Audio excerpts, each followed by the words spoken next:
ઉત્તરવાહિની નર્મદા પરિક્રમાવાસીઓ માટે ઐતિહાસિક નિર્ણય, 302 કરોડના ખર્ચે 2 નવા બ્રિજ મંજૂર, 17 કિલોમીટરનો ફેરાવો ઘટશે। માં નર્મદાની ઉત્તરવાહિની પરિક્રમા કરતા લાખો શ્રદ્ધાળુઓ અને સ્થાનિક ગ્રામજનો માટે રાજ્ય સરકારે ઐતિહાસિક નિર્ણય લીધો છે।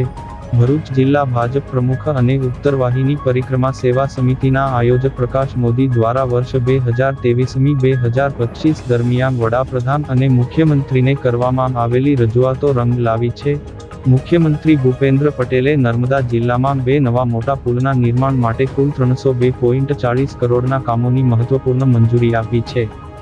આ પ્રોજેક્ટ અંતર્ગત રેંગણ ઘાટથી રામપુરા ઘાટ સુધીના પુલ માટે 123.13 કરોડ અને શહેરાવ ઘાટથી તિલકવાડા ઘાટને જોડતા પુલ માટે 179.27 કરોડનો ખર્ચ કરવામાં આવશે। દર વર્ષે ચૈત્ર માસમાં યોજાતી આ પરિક્રમામાં લાખો શ્રદ્ધાળુઓએ અત્યાર સુધી હોડી દ્વારા જોખમી મુસાફરી કરવી પડતી હતી, જેમાં મગરનો ભય અને ડૂબી જવાની દુર્ઘટનાઓનું જોખમ રહેતું હતું। હવે આ કાયમી પુલના નિર્માણથી શ્રદ્ધાળુઓને સલામતી મળવાની સાથે પરિક્રમાના રૂટમાં 17 કિલોમીટરનું અંતર ઘટશે, જેનાથી સમય અને ઈંધણની પણ મોટી બચત થશે। આ સુવિધા માત્ર પરિક્રમાવાસીઓ પૂરતી મર્યાદિત નહીં રહે, પરંતુ નર્મદા જિલ્લાના આદિજાતિ વિસ્તારના 11 જેટલા ગામોના 18,000થી વધુ લોકોને તેનો સીધો લાભ મળશે। તિલકવાડા, વાસણ, રેંગણ, રામપુરા, માંગરોલ અને શહેરાવ સહિતના ગામોમાં વસતા ગ્રામજનોને જિલ્લા તાલુકા મથકે આવવા જવા માટે બારેમાસ સુગમતા રહેશે। ખાસ કરીને ચોમાસા દરમિયાન શાળા કોલેજ જતા વિદ્યાર્થીઓ માટે આ આશીર્વાદરૂપ સાબિત થશે। જનહિતલક્ષી આ નિર્ણય બદલ પ્રકાશ મોદીએ વડાપ્રધાન અને મુખ્યમંત્રીનો આભાર વ્યક્ત કરતા જણાવ્યું હતું કે આ પુલના નિર્માણથી આ વિસ્તારની રોડ કનેક્ટિવિટી વધુ સુદૃઢ બનશે અને ભવિષ્યમાં યાત્રાળુઓની સુવિધામાં અનેકગણો વધારો થશે। ભારત દેશમાં અને સમગ્ર વિશ્વમાં નર્મદા નદી એ એક એવી નદી છે કે જેની પરિક્રમા કરવામાં આવે છે।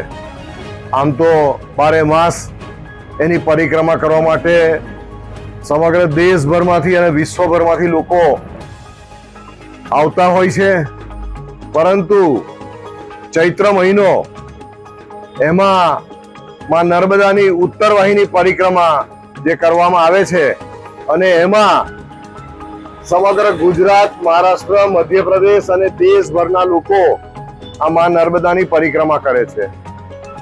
આ રામપરાથી શરૂ થઈ અને શહેરાવથી તિલકવાડા અને ત્યાંથી થઈ અને રેંગણથી રામપરા જે પરત ફરવાનો રૂટ છે, આ રૂટમાં પરિક્રમા કરતા સમયે 2 વખત નદી પાર કરવી પડતી અને આ નદી પાર કરતા સમયે બોટની સુવિધાનો અભાવ હોય તો પુષ્કળ હાડમારી વેઠવી પડતી હતી પરિક્રમાવાસીઓને। અગાઉ જ્યારે 2020-21માં માત્ર 4 બોટ હતી અને તે વખતે પણ ખૂબ જ અફરાતફરી સર્જાયેલી અને અમે તે વખતે માન્ય મુખ્યમંત્રી શ્રી પાસે અને માન્ય પ્રધાનમંત્રી શ્રીને રજૂઆત કરી હતી લેખિતમાં કે આ રૂટ પર બ્રિજ બનાવવામાં આવે કે જેથી પરિક્રમાવાસીઓ બ્રિજ પર ચાલીને પાર કરી અને નર્મદા પરિક્રમા પૂર્ણ કરી શકે। કેમ કે બોટની સંખ્યા વધારવી અને કોઈ કંઈ પણ મુસીબત ઊભી થાય, કોઈ મોરબી જેવી દુર્ઘટના ના ઘટે એ માટેની અમારી રજૂઆત હતી। 2023માં પણ અમે લેખિતમાં માનનીય મુખ્યમંત્રી શ્રી અને માનનીય પ્રધાનમંત્રી શ્રીને લેખિતમાં રજૂઆત કરી કે શહેરાવથી તિલકવાડાનો અને રેંગણથી રામપરાના બંને રૂટ પર બ્રિજ બનાવવામાં આવે।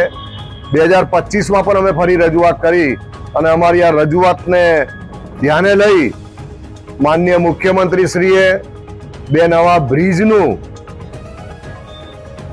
બનાવવા માટેની જે જાહેરાત કરી છે 302.40 કરોડના ખર્ચે શહેરાવથી તિલકવાડા અને રેંગણથી રામપરા ના જે બ્રિજની જાહેરાત આ 2 દિવસ પહેલા જ કરી અને એના માટે સમગ્ર નર્મદા પરિક્રમાવાસીઓ અને ગુજરાત, મહારાષ્ટ્ર અને મધ્યપ્રદેશના લોકોને વિશેષ આનંદ થયો છે, કેમ કે મેક્ઝિમમ લોકો આ ચૈત્ર મહિનામાં ઉત્તર વાહિની પરિક્રમા કરવા માટે આ રૂટ પર થઈને પસાર થતા હોય છે.